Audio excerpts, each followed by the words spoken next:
Hello, this is Oscar. Today we're going to be exploring teamwork. Ok, muy bien. Vamos entonces a ver cómo trabajamos teamwork, que significa trabajo en equipo, en contexto y también en word choice. Recordemos que word choice es la forma en la que puedo utilizar un verbo, un adjetivo, un sustantivo, un adverbio, un conector, preposiciones, todo que tenga que ver con el contexto de teamwork.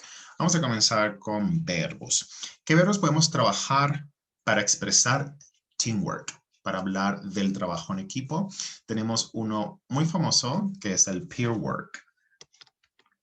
P-E-E-R, peer work. Peer work es como un trabajo donde de forma equitativa, cada quien se observa, colabora, trabaja en equipo, peer work. ¿Okay?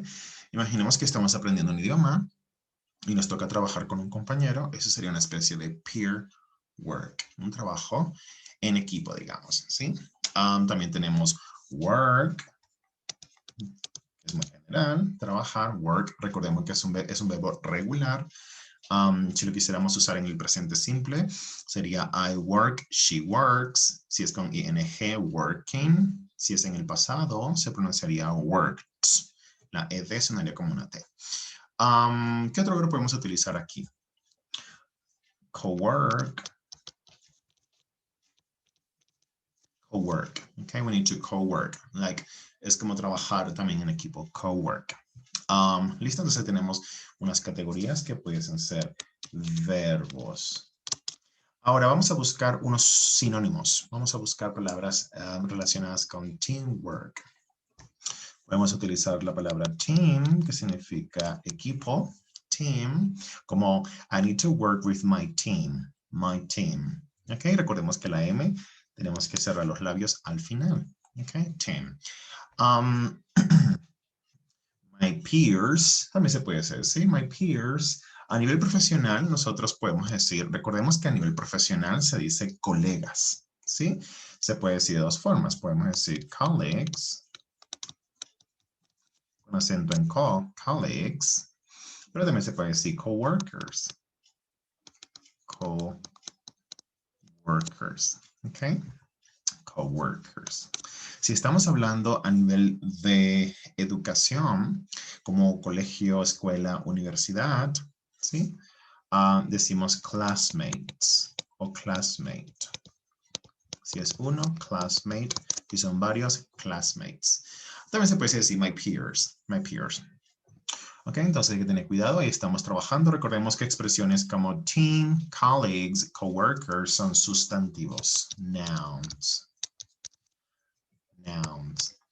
Al igual que classmates.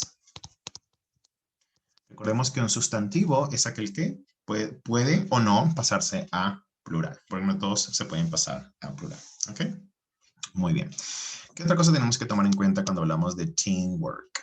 Los verbos. Sí, pues ya tenemos peer work, work, co-work, pero esos son verbos relacionados a la palabra. También podemos usar otros verbos. Por ejemplo, uno comparte información. Share information. ¿Sí? Pero compartir la información también puede ser chequear la información. Check information. ¿Okay? Observe, que es observar. Observe. Analizar. Analyze. Analyze. Y tenemos que tener mucho cuidado con sonidos individuales como el sh, z, que son fundamentales en el idioma inglés. Recordemos que los sonidos individuales son fundamentales en el idioma inglés. ¿Okay? Entonces aquí tenemos una serie de verbos. Ahora, el reto de estos verbos es usarlos cuando el sujeto es otra persona. Supongamos que el sujeto sea Peter. Tenemos que tener mucho cuidado porque si la idea va a estar en presente simple, por ejemplo, present simple, sabemos que a esos verbos se les puede colocar tres opciones, una S, una ES o una IES. Entonces van a sonar distintos. ¿Ok?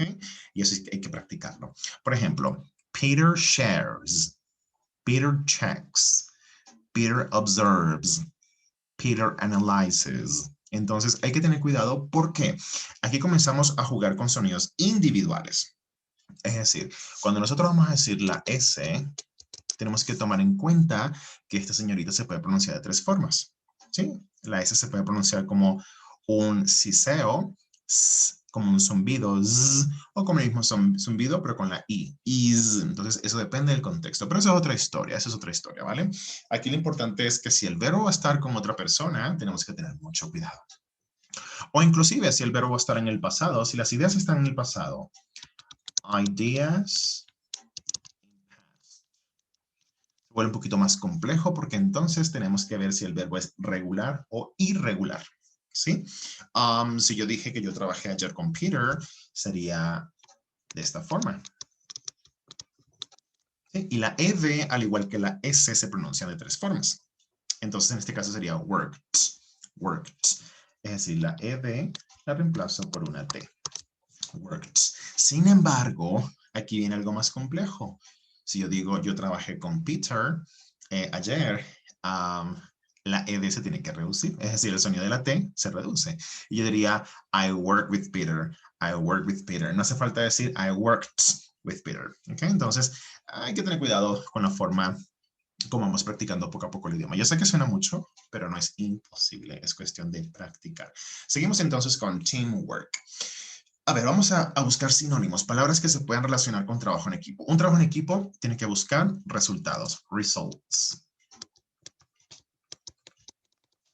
A veces puede existir una problemática. Problems. Okay. Tenemos que tener unos objetivos. Podemos decir goals o el sinónimo objectives. Presten atención, como sigo enfatizando los sonidos individuales como objectives. Entonces, mucho cuidado con eso, ¿ok? Aquí cuando decimos results, problems, goals, objectives, ellas pertenecen como una misma categoría y todas son sustantivos, nouns. Right? A ver, seguimos. Vamos a buscar verbos que sean más verbos que puedan servir aquí. Tenemos, ya dijimos que tenemos share, check, observe, analyze. Podemos tener también contrast, contrastar. Por lo general, cuando cuando estamos trabajando en equipo y todos tenemos ideas, las contrastamos o las comparamos, compare. Compare, contrast, compare. Mucho cuidado, cuando tenemos una S y una T, eso se le llama cluster sound. Cluster sound. Ya voy para allá, ¿ok? Ya vamos a ir para allá. A ver qué es un cluster sound. Entonces tenemos contrast, compare, a ver, podemos tener también aceptar, rechazar, accept, yes, reject, accept, reject. ¿Okay? Entonces es muy importante. Ahora, cada vez que yo encuentro un verbo, aquí tenemos verbos. Se acuerdan que tenemos peer work, work, co-work, tenemos share, check, observe, analyze, tenemos contrast, compare, accept, reject. Esos verbos, yo como estudiante, lo que haría inmediatamente es pensar en el contexto. ¿Cómo los puedo pronunciar en pasado, en presente y en futuro? Con sus variaciones. Si es pasado, será pasado progresivo, pasado perfecto, pasado simple. Si es presente, será presente simple, presente progresivo, presente perfecto. Si es futuro, será con will, con going to, con alguna otra expresión, y ahí comienzo la pronunciación, ¿sí? Eso yo lo llamo proceso de familiarización, y esto aplica para cualquier tipo de palabras, cualquier tipo de actividades. Familiarización es como el proceso fundamental para aprender a cómo se dice una palabra, ¿sí? Es decir, la pronunciación de la palabra. Vamos finalmente con cluster sound. Cluster sound es cuando hay muchas consonantes juntas. Esto no lo tenemos en español porque en español por lo general es consonante vocal, pero cluster sound aquí va a jugar de una forma muy interesante porque hay muchas consonantes y a veces puede costar. Si yo quisiera decir por lo menos, ahí tenemos contrast, pero si yo le digo Peter, ¿se acuerdan? Cuando colocamos Peter le tenemos que colocar S, E, S o I, E, S. Entonces sería así. Supongamos que vamos a decir Peter contrasta. Entonces sería Peter contrasts. ¿Ok? Contrasts, contrasts, contrasts. Y son como muchos sonidos juntitos y cuesta a veces, ¿no? Y así podemos tener otras palabras como artist, artists, o inclusive el mismo verbo preguntar. Vamos a incluirlo de una vez. Entonces, el pregunta sería Peter asks, asks, asks, y puede costar. Entonces, los cluster sounds hay que tener mucho cuidado, practicarlos, porque siempre lo vamos a encontrar. Y cuando le colocamos una S, E, S, I, E, S, pues puede costar un poquito mucho más. All right, well, here we have some examples on teamwork. Okay, so don't forget, practice makes perfect.